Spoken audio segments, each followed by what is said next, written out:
What's going on, everybody? This is B. Scott. I'm here with, God. and on today's show, we're going to be previewing the AFC East, where these teams are going to fall, and after the 2020 season is all over, who's taking home the division. So stay locked and loaded right here with the first four downs. Yeah, we got you. Drop the logo.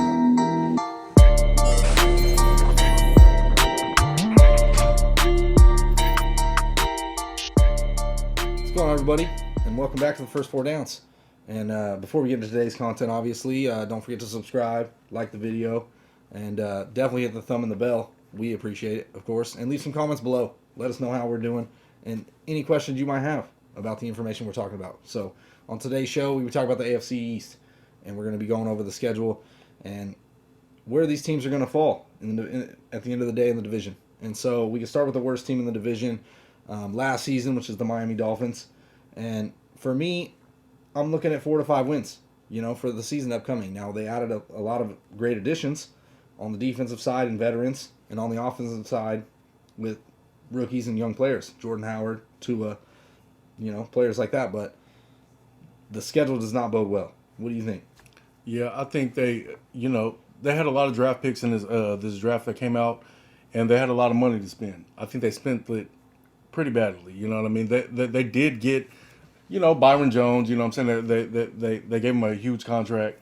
They got Van Noy from the Patriots or whatever. You know what I mean? A lot of key players, key veteran players to mold the defense. But as you know, and I know, it takes a draft multiple years to build a great defense. Looking at last year, they finished 5-11, which is crazy. I don't understand how they did that, but they did finish 5-11. For the 2020 season, I got them finishing 4-12. This team sucks. You know what I mean? They did get Jordan Howard, who's very still young, but I think he's going to finally show that promise that he's a dope running back. You know what I mean? Honestly, they acquired Breida in a trade with the San Francisco 49ers. That's good. They did get Tua. Only thing about Tua, you know what I'm saying? He sucks. That's my key phrase. It just has to be he sucks. Okay. Because that guy does suck. His injuries and everything like that. I don't understand why you would spend that kind of draft capital on this on that kind of player when you have so many holes to fill. They also have a lot of players from last year. You look at Preston Williams, who went out with injury. He was showing promise. Devontae Parker finally blew up. You know what I mean? He was supposed to be that kind of player. So they can have some fantasy relevance. Now, as far as games concerned, the whole AFC East, period, are top 5 in strength of schedule as the worst strength of schedule. It's 4 teams in the top 5. Yeah. I mean, so it's just going to be hard, period. You look at the slate that they have, I think that they're still going to be terrible, to be honest with you. Yeah, for me, I'm in the same boat. They have a very tough schedule. For the first 5 weeks, they play Super Bowl contending teams, essentially. So it's like they're going to start off pretty rough. Now, they hope to get a win or two on the back end when they're playing nobodies. You know what I mean? They do have a slight edge on the back end, but it's irrelevant, realistically. The Miami Dolphins are going to win 4 to 5 games. It's just a tough schedule overall. Yeah. But anyway, we can move to the next team. New York Jets. Jets. Jets, right? Yeah, okay. It doesn't matter because they're going to be... Sex. Right? Exactly. So, the Jets are in the same boat as the Miami Dolphins. They didn't get better by no means, in my opinion, but they didn't get horribly worse. They can't get much worse anyway. So, Sam Darnold being healthy for a full year definitely is an upgrade, I think. Now, don't get me wrong. I really don't see how. Well, here's the deal. He hasn't been great, but he hasn't been bad either. He hasn't been terrible. He has. He's only his 3rd year in the league. There's a lot of people. There's a lot of people who question James Winston's ability. 30 for 30 last year. Okay, in his rookie season, the best season that we've seen from him, 17 touchdowns, 15 interceptions. I mean, that's a 30 for 30 going long season long. Yeah, I got you. Easily. A 45 QBR. Come on, man, that's terrible. James Winston also has Mike Evans. Yeah. And then he had Chris Godwin. Yes. And he still threw 30 interceptions. And Cameron Brate. And O.J. Howard. But through a 13-game span, he only threw 17 touchdowns. There was 3 games where he threw no touchdowns in that rookie season. We're going back to 2018. We haven't seen this man on the field. Honestly, I don't think he's an upgrade at all. I don't think he's an NFL quarterback. I think Sam Darnold probably just is terrible. You look at their team. They always have, good players. They seem to be right there. Their run defense is good and everything like that. But then you look at Jamal Adams. He's not happy there. You look at Le'Veon Bell. Obviously, he's not happy there. You look at the Adam Gase situation. They just signed Frank Gore. They're paying Le'Veon Bell $13 million. You know what I mean? Who didn't average 4 yards per carry last year. Yeah. This team's going to be horrible, man. They just seem to have this bad moxie on their team, and I just don't see them winning more than 5 games. I actually got them 13-3. With 3-13. Oh, yeah, with 3-13. Yeah, the other way. But it's impossible for 13. Honestly, I see them with the number 1 pick, and that'll probably be Trevor Lawrence coming out of the draft next year because Sam Darnold is not the answer, and he's not an NFL quarterback. Okay, I could definitely see the Jets being the worst team in the division. Don't get me wrong. In the league. In the league, possibly, too. They have one of the hardest schedules for that entire division. Yeah. And then on top of that, Sam Darnold didn't get a lot of weapons. You know what I'm saying? He doesn't have any upgrades. You still got Le'Veon Bell, but Frank Gore's not an upgrade. He's a solid backup. You add Rashad Perryman, but lose Robbie Anderson. That's the same player. You know what I mean? Yeah. Essentially. So there's no upgrades there. They draft Mims. It's still a rookie wide receiver coming in with a young quarterback. A lot of people got the Jets slated to do very well this season. I don't see how. I don't see how either because their schedule is very, very tough. Their first 3 weeks, they have the Buffalo Bills, the 49ers, and on the road to the Colts. That's essentially 0-3, at least right there. I have them slated going 0-9. I'm not surprised. 0-9. Exactly. I was going through the schedule myself and looking at it like, it's tough sledding. Now, the good part about the Jets, they do have a back end that's not too bad, but it's going to be tough for them, overall. And they're definitely going to finish. I got them slated at 6-10. I'm giving some high hopes compared to you, but I definitely see what you're talking about. So we can move to the team that's pretty much dominated the division over the last 20 years, I would say, close to it. New England Patriots. We got them slotted at the 3. I think it's Buffalo's time. So we're going to go with the Patriots, second in this division. And I put them right around 9-7. Now, it's tough. You lose Tom Brady. Everyone thinks it's the end of the world. The team is going to fall apart. Now, you got to remember, Tom Brady was also 42 years old. Tom Brady was not showing what he was doing in prior years. And they lacked a lot of weapons on offense. So what Tom Brady did wasn't much better than what any other quarterback that just has to fill the void. You know what I mean? Realistic. Yeah. So at the moment, it's Jarrett Stidham, supposedly. So if that's the thing, that's the thing. But I still think with Bill Belichick there, they're going to be over 500. They still have a very tough schedule. They have 2 back-to-back road games on the season. It does not the season does not bode well for the Patriots to win a lot of games, but I still think they can finish above 500. What do you think? Say that shit, right? TB12 was gone. There's been a mass exodus coming out of New England. Yeah, they lost absolutely. defensive players.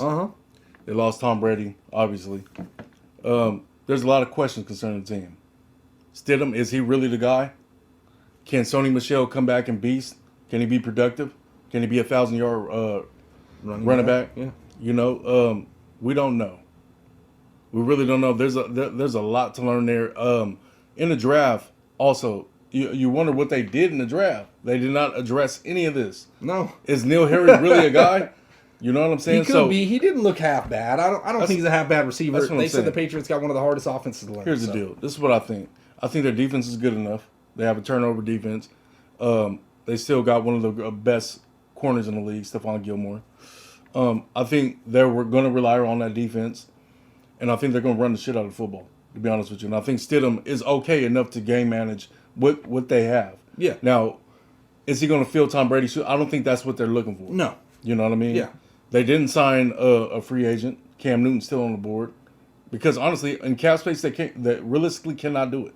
Yeah. Well, on top of that, I mean, what's Cam expecting anyway? You know? So in this division, looking at the games that they got in front of them, man, I see a 10-6 season just because of Belichick. Really, I want to give him a 9-7 grade. I think this division is over for them. They're not the top of dogs in that no more. Not at the moment, no. Yeah, that's my thing on that. I don't know.